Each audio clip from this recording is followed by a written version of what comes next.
I'm going to do a quick nighttime test of the lights. Although the camera shows the room as being completely pitch black, we're actually in very low light conditions. I'll first power up the units so you can see the startup sequence. That is currently daylight intensity, just to give you an idea of how bright it is.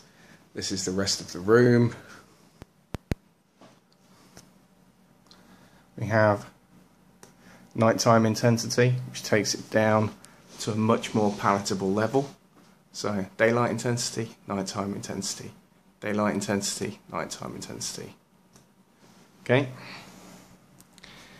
We also have full main beam, so this is when the main beam's on, you get that level of intensity in the room. As you can see, that is pretty much as bright as the lighting in this room normally is.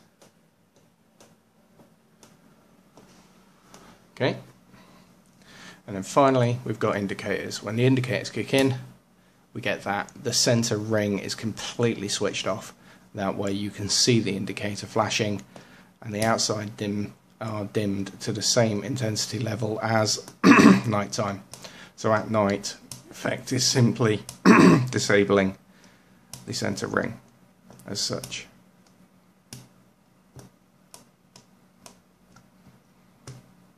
The priority action is always indicator, so regardless of what state the lights are in, indicator always takes precedence for that particular lighting unit.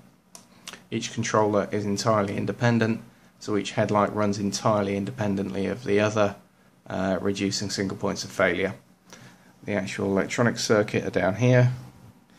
You can see we're using a secondary voltage circuit at the minute to give me proper isolation and transient voltage protection and deliver 9.5 volts into the main circuit.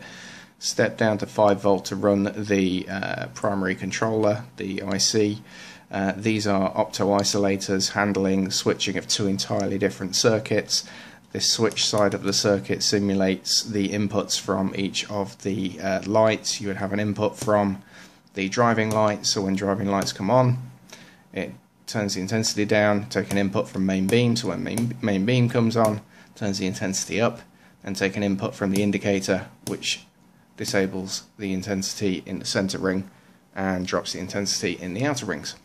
All switching of the actual feeds to the rings is handled via MOSFETs, so they take the source of power direct, isolating sides of the circuit. That's pretty much it.